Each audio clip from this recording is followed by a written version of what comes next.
Well, it's lovely to be here. Kathy's opening remarks about all the turmoil we've had in politics certainly affected me because I've now got a P45. I may put it on the wall of the Stroud Conservative Association just so they know how much it cost me. Anyway, there it is. That's what happens. The other important point, though, to ram home, and Dominic's actually touched upon it, is that we do need to bear in mind three looming problems in our economy, and they are all related. The first one, of course, is Brexit. And the fact of the matter is we are going to see inflation in certain sectors. We're going to see difficulties in recruitment of skills, and we're going to see challenges to our overall economic performance in the next decade or so. And we need to understand that that is going to have an impact on things domestic, such as house building. The second thing we've got to bear in mind, and Dominic mentioned this, is productivity. The brutal fact is this economy, in total terms, is 28% less productive than the German economy. That means it takes us 5 days to do basically what they would do in 3.5. It also means we're not competitive enough. So the challenge must be to improve productivity. Now, you'll remember that this has been going on for 40 years. Can you remember Barbara Castle when she was made Secretary of State for Employment and Productivity? The first proposal, incidentally, was going to be Secretary of State for Labour and Productivity. And Harold Wilson said, well, that's going to remind everybody of maternity wards. But the fact is that for 40 years we have not addressed that problem, and that is the underlying reason why we are not as competitive as we should be. And then the third big problem is social immobility, because we have too many people trapped in too many small places or indeed cities. And the question from the Northeast is actually relevant to this issue, because of course I'm from the Northeast, and I can therefore cheerfully say that we need to do better when it comes to making sure young people in Newcastle and places like that get the opportunities they deserve and the economy needs them to have. So those are the three issues, and they're all connected. It impacts this sector hugely, but I just want to say three things about this sector first of all. One is we're going to have to start thinking about new technology and the future. All industries need to do that. This is no exception.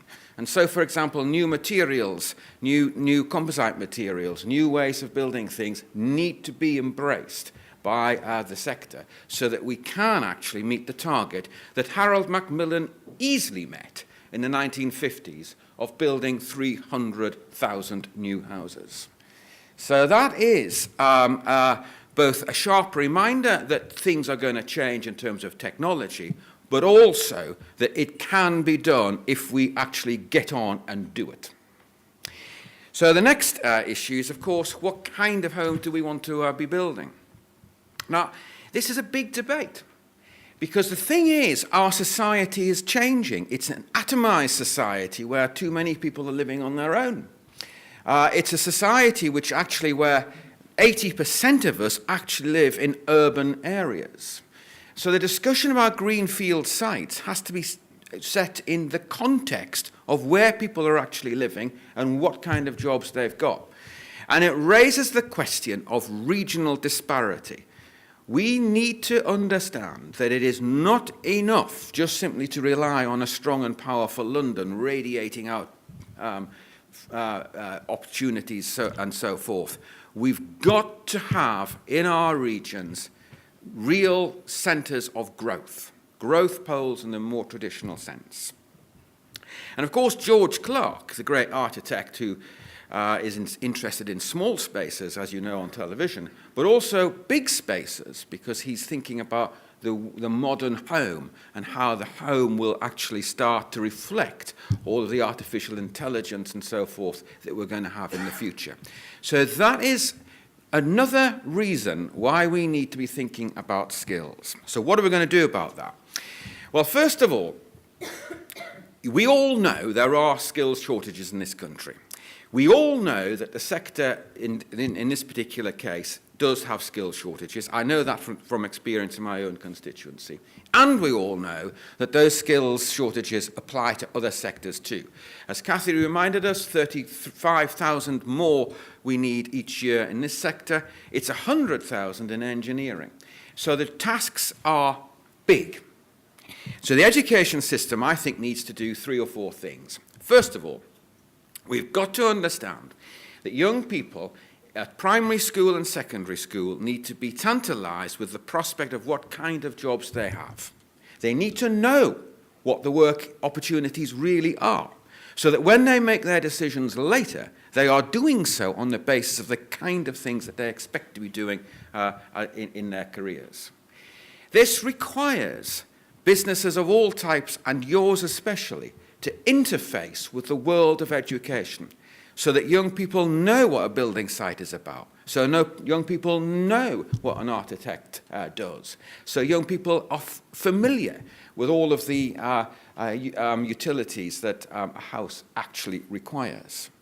That is really central, because if we don't get young people infused at an early stage, they'll make the wrong decisions or different decisions later.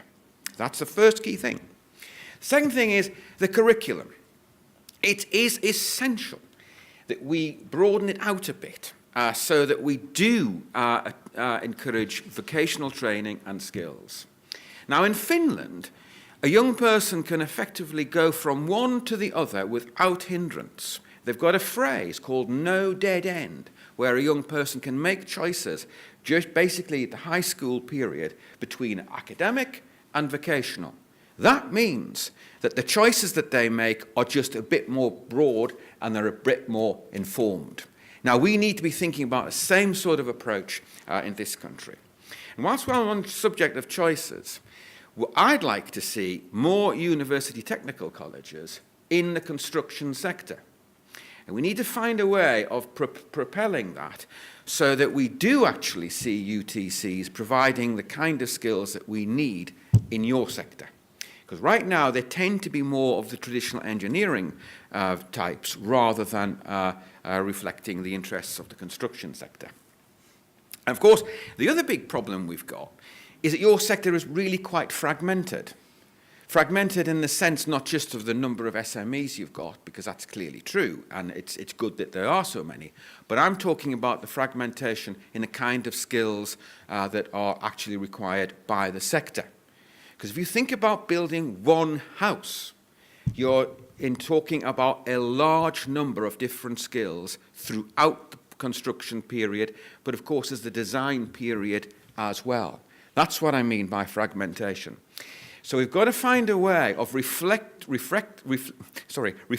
that in the way in which we build our provision of skills. And I think that is about making sure that the industry is more involved in the design of curricula, in the design of the kind of pathways that take young people into the construction sector.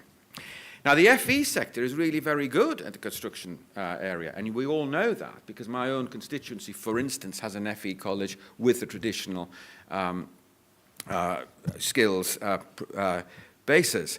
But the key thing here is that if we're going to reflect ourselves through the Sainsbury review style and whatever, we've got to be more imaginative in the way in which we funnel people through into the FE sector, or even if we actually start thinking about other ways of training young people in the workplace.